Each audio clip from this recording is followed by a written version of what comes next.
Hi everybody, it's Dana Fentress and we are at the Hardin County Extension Office cooking again this month. Good to be back with you. We took a little bit of a break for some other programs, but I feel like it was a really good time of year to come back and get on the air with some cooking things. So time of year is stressful financially for a lot of people anyway. The holidays are coming up, you have gifts to buy, you have coats to buy and different things. This is usually the time of year if you've got kids in school, they've already outgrown their shoes, outgrown some of their clothes. So you're trying to restock those things, and then you've got to get food and meals on the table for your family. And so it can be a lot. And with the added financial stress that we have gone through recently, we have a lot of people who are trying to put together meals with ingredients that are shelf stable, that they may be able to get from a blessing box or from a food box. And so just going to do 2 recipes today, although we have tons more through the Extension Office. But we're going to put together 2 quick recipes today that one of them, all of the ingredients you likely will find in a blessing box or a food box at some point. The other one you will find a majority. So sometimes it may be that you're supplementing your meals with things like that. And it might just be that you're not visiting those sites anyway. But we still want to be conscious of the money that we're spending on our food, and shelf-stable items can help us do that. And I think we have a narrative sometimes about shelf-stable items not being as healthy. And in reality, you can make great choices for your family with some items that aren't going to go bad. Obviously, fresh food is great for you, has a ton of benefits. But if you need to feed your family a meal and you have to use canned foods to do it, that's okay sometimes. So we're going to do 2 different meals that are primarily canned foods, or like I said, supplemented heavily with them. Both of them are great. One of them I love to make really quickly. You can freeze both of them. So if you have the option to make it while you have those ingredients and then put part of it in the freezer, that would work as well, which is another great option for people who want their food to stretch and last longer and not let some of that food go to waste. So we're going to be making both of them kind of at the same time. One of them is very quick. The other one's a little bit longer, but still not very, very long at all. So the very first thing that I'm going to do is chop up some turkey sausage. You could use ground turkey in this. You could just substitute any meat if you have canned meat. That's an option as well. But if you have the option to have fresh turkey sausage, it is a great option. I will tell you a couple of things. 1, my hair is up. My hands are washed. 2, I have a cutting board here that, if you can see, has the red outline. That is how I know that it has meat. And you can possibly see there's a corner there of my green cutting board. That is the one that I will use later for my vegetables, because we want those to be separate so that we don't cross-contaminate. And even if the meat that you have is pre-cooked, isn't going to cause any issues, it still is just a good habit to get into, that when you cut your meat, you use one cutting board, and when you cut your vegetables, you use another. That way we don't cross-contaminate with any raw product or anything like that. So we're just cutting these into coins, 1/2 inch or so. As long as they're consistent, that's your main goal. Which obviously, as you round the corner, sometimes consistency isn't perfect. That's okay. But you just don't want really skinny pieces and then really big block pieces, because then they won't cook at a consistent rate. So you just want those to be as similar as possible. You don't have to use the whole thing, depending on how many people are in your family. If you want to use 1/2 of this and put the other 1/2 away for later, you are welcome to make that go even further as well. But even if you were to purchase the supplies, the ingredients for this recipe, both of these are less than $10 for the whole meal, and will feed multiple people. And you probably have a lot of the things that are in it in your pantry as well. So I've cut this up. We're going to move over to the pans and get started on that part and add this in and get started. All right, so we are making 2 different recipes. You see my 2 different pots here. This one right here on the left-hand side will be, or I guess your right-hand side will be a 10-minute bean soup. So we're going to start by doing a tablespoon of olive oil in that pot, and then in a large skillet of some sort, do 2 tablespoons for our Cowboy skillet, and we just want that to heat up nicely, we'll kind of spread it around a little bit. And we're just gonna start both of these with a little bit of onion. If you don't have a fresh onion, you can omit the onion completely, or you can use minced onion, dried minced onion as well, just for the flavoring of it if you like that. For this one, we are going to saute that little bit of onion there and some minced garlic. So we're gonna use a teaspoon of that. Again, if you don't have it, you can use fresh garlic. If you don't have that, you can use garlic powder, garlic salt, anything like that. But if you have it, we will put both those in there and saute those. If I can get that lid back on. Just separate those, try to get them into the oil there in the beginning. And then this one, we also have an onion. We have one small onion chopped up. And we're gonna put our sausage that we just cut up into that skillet as well. Try to get those in a single layer best you can there.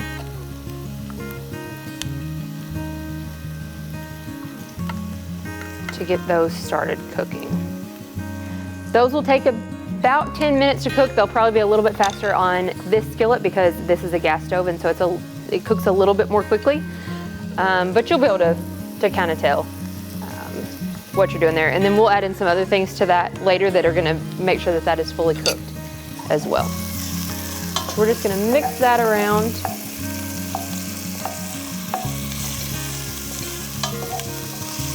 You're just trying to make that tender. For the onions, you just want them to become translucent. So as soon as they lose a lot of that white, they become kind of see-through. That's whenever you know that the onions are done. Same thing for this, try to get that oil moved around with it. And just to get it started, we're trying to get those onions tender while the sausage cooks as well. And again, just gonna try to keep those single layer. It's not gonna be perfect all the time, and that's fine, but if I see one, I'm gonna try to separate them there as we do that. So this one is a lot quicker, our 10-minute bean soup. I'm gonna go ahead and get my cans ready while I do this. This one uses 2 cans of Great Northern beans. If you have a different type, that's fine. If you have the big jar of Great Northern beans, that works. If you have dried beans, that works. Cook them first and then put them into this recipe. All of that is fine. But we're just going to take our Great Northern beans. I've got a sink right here to my left, so I'm going to drain this really quickly.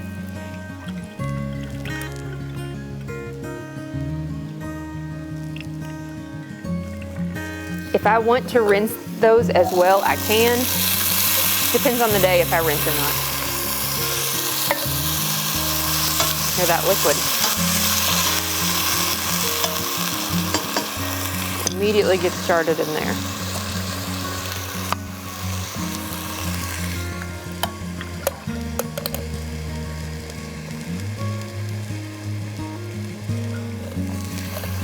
So 2 cans of Great Northern beans.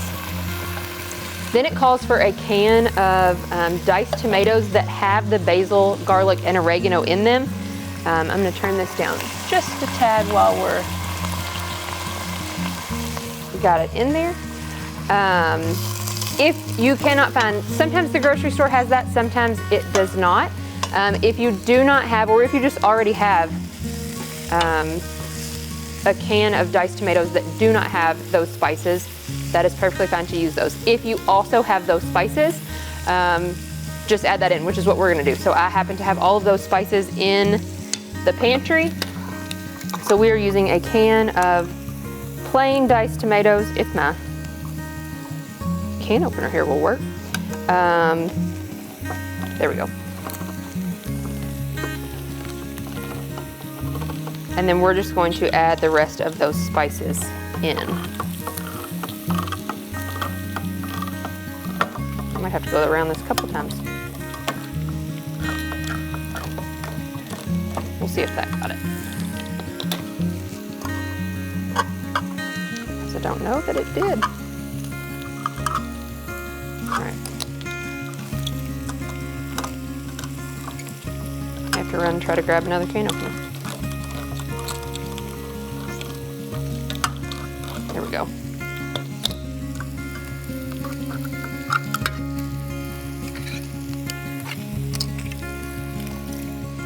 We're just going to dump those in. And then, like I said, we're going to use oregano. We have got garlic salt because it normally has basil, garlic, and oregano. I don't have any basil. I wasn't going to buy basil just for this. That's okay. So we're just going to put a tiny bit in there of that, and a tiny bit in there of that. And then you can season more to taste if you want later. I'm going to come over here and stir these. Again, about 10 minutes. You want that browning on those. It's okay if they get kind of seared. That's a good thing. I'm not going to go through and flip every one of those over, but you could, and you can kind of see there the browning that you get, and that is just the way I like those to be. Talking about the spices makes me think, if you are somebody who likes to fill blessing boxes around town, we have more than 20 in Hardin County. There are plenty of opportunities for you to put things into those blessing boxes that somebody can then feed their family with. And we have one here at our office. So at 111 Opportunity Way, we have a blessing box that you are welcome to fill or take from. It gets used often. But we see a lot of the same things. So we see a lot of pasta. We see a lot of canned beans. We see a lot of peanut butter. But there's very rarely things to then add to those to make them where they would be a good meal. And so think about things like putting in spices. That's something that is a luxury for a lot of people because they can cost, even just a couple dollars can be high, but they can really elevate a meal to make it feel more like a meal instead of just plain everything that you're eating. So consider putting in spices. Consider putting in jelly. For as much as we see peanut butter, we hardly ever see jelly. And then think about things, you know, when you buy macaroni and cheese, we see macaroni and cheese all the time. But a lot of the macaroni and cheese, they require powdered cheese and then milk and butter to make that a creamy, good macaroni and cheese. So maybe try the macaroni and cheese that has the liquid cheese instead, because that is a little bit more palatable if you don't have milk or you don't have butter, which are things that don't often get put in blessing boxes because there's no refrigeration, obviously. So just try to think about things like that, there's very rarely oil, but how many meals do you need to start your skillet with oil, just so that it doesn't burn or things work well. So just things like that you may not think about that might be a good option to put into a blessing box as well. So this has tomatoes, beans. We're gonna let this just kind of sit and simmer. And then what we're gonna add into this is some kale. You don't have to add the kale, but this is a really good way to use a vegetable that we don't see a lot of, and you don't really notice it, so it's a good one to use with some kids as well. The other thing that I'm gonna put into there is some chicken broth, and then we're gonna let that simmer while I move on to our Cowboy skillet. And luckily my can opener worked a lot better that time. So adding that broth, if you have vegetable broth, that works as well. If you need this to go a little further, you can add a little bit more broth, if that's what you have. But that kind of turned it into a soup, and we're gonna let that simmer. So now we're gonna come over here. We have got our sausage, we've got our onions, we have got some other ingredients over here. So we have 2 cups of cooked rice. So we're just gonna dump that in. Brown rice is what we had. If you have microwavable rice, if you have instant rice, if you have dry rice that you need to cook, any of it works. This is also another really good way to make a meal stretch further, is to just put a little bit more rice in, and you're gonna feed more people on not a lot more money. So we're gonna add in 2 cups there of our rice. We have got some frozen corn. You can use canned corn. You can use fresh corn if you have it. But we are going to use It calls for a cup, so I'll show you about what a cup is from this bag, and then just depending on, again, what your needs are for your family, you can add your cup and save the rest of this, or if you need this to stretch and feed more people, you can dump the rest of this in, and that is another way to stretch that as well. So you're gonna add in some frozen corn there, about a cup or so. Mix that in, and then we are going to add in beans. It is a can of black beans. We have drained these, we have rinsed them. Again, another thing we see all the time in a blessing box is black beans, which can be very versatile and can go in a lot of different recipes. And if you had different type of beans, you could add that in instead of black beans as well. But black beans do tend to be one that we see the most in boxes or anything like that. Then we have some garlic powder, which I'm going to borrow from over here. I think it calls for a tablespoon of garlic powder, which I use my tablespoon somewhere. So we're just going to do, this is half, so you're going to see me put 2 in. And that's on purpose.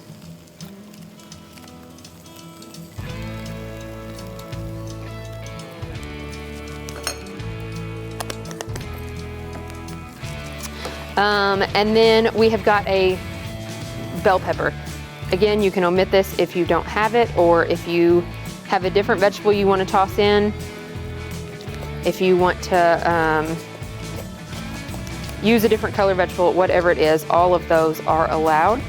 All right, so you can put whatever pepper you want in. We're just going to quickly chop this up into bite-sized pieces. And I always try to say it like that because that is a different size for everybody. But again, the same thing that we talked about when we talked about our sausage. You just want consistent pieces so that they cook. It takes around the same time to cook each of those.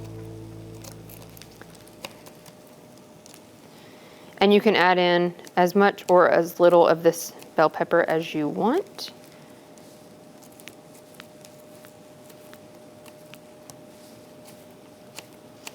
And you can add it in as early or as late as you want. So some people like to add their peppers in early so they get really tender.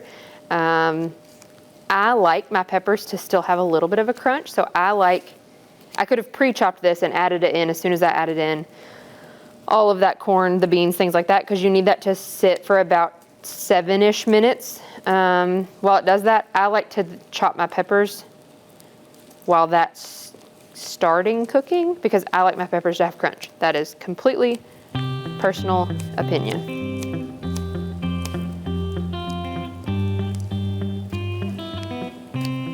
These don't have to be pretty, they don't have to be fancy.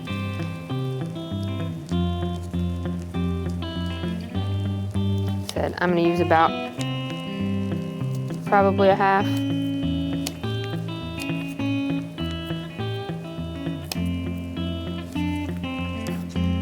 Of this pepper. Let's do a few more here. And then I can kind of gauge from there if I want to add more or not.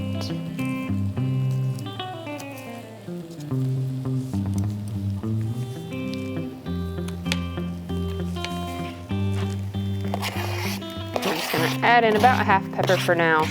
Mix that in. And like I said, I'll kind of decide from there if I want to do anything to it. So you can see that this is a really colorful dish. It's really bright, thick.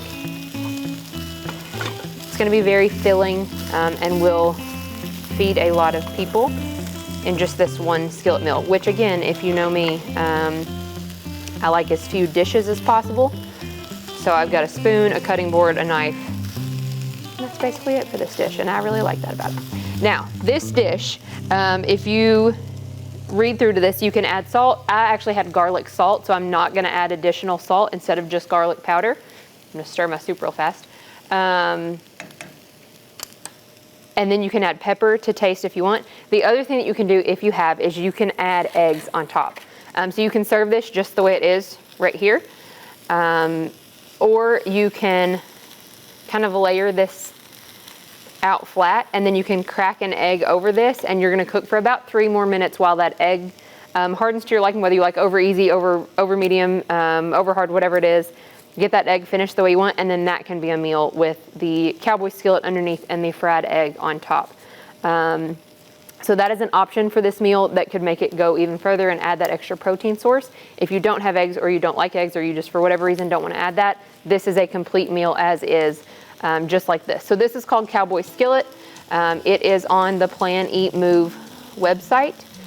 It is delicious, it's easy, it's quick, it's one pot, and there are a lot of different ways that you could make this. Make it in bigger batches, add to easily to feed a bigger family for a very inexpensive amount of money for that meal there. We're gonna move quickly over to here. You notice I did not cut up my kale, and that's because you don't have to for this one. You're just literally ripping your kale up. So I have already washed this kale, and you're just gonna rip some kale. And if I remember, it's 4 cups. You can rip these into a cup if you like.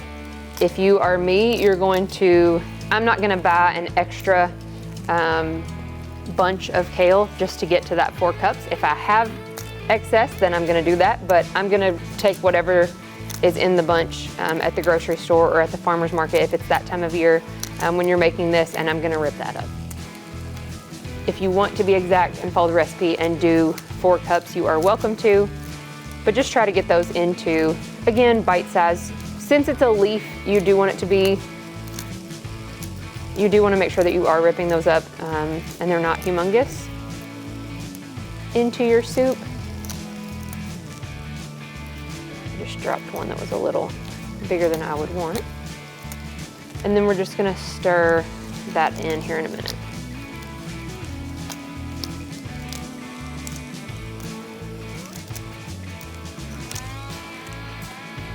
And then what you're doing from here, you're gonna cook this for about 2 minutes until this kale is tender. And then we are going to add in, and again, optional on the next ingredient, which is Parmesan cheese, some grated Parmesan cheese, and then some lemon juice, which seems like an odd pairing, but the acidity of that lemon juice really pairs well with the beans and the kale that are in this soup.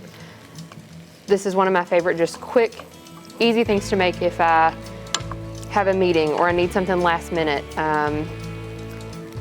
You can have all the money in the world. And I know I kind of started this as, these are great recipes if you're trying to watch money, but even if you have all the money in the world, these are just great recipes anyway. Taste-wise, flavor-wise, they're great options for you to feed your family. And like I said, they both would freeze well as well.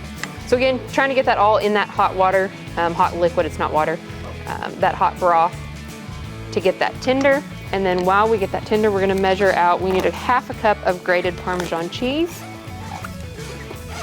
Go ahead and turn this one off. So I've got my ½ a cup here.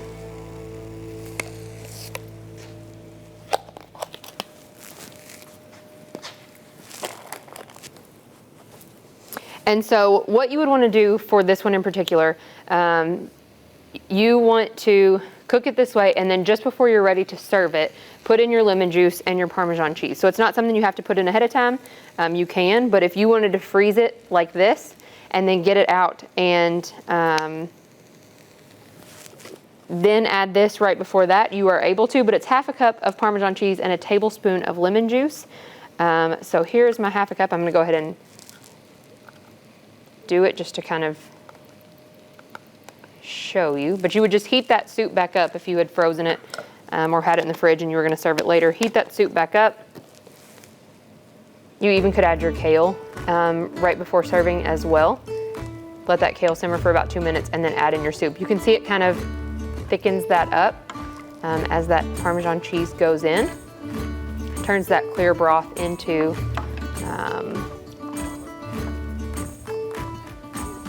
more of a soupy look there. And then, like I said, I'm gonna have to open the lemon juice a different way here in just a second. We're gonna put in a tablespoon of lemon juice that I'm gonna go get from the fridge. All right. We are gonna put in a tablespoon of lemon juice, which again, half a tablespoon here. That works as well, but just to add in that acidity when we do that. So then this is now ready to go. Our Cowboy skillet is ready to go. You have 2 meals, very inexpensive, that will feed your family. Not to mention the host of other meals and recipes that we have on Plan Eat Move or at the Extension office that are very similar to this, great for this time of year, that can feed your family. We will be back next month for another episode of this, so make sure to come back and watch for that, and stay tuned for the calendar of Extension events.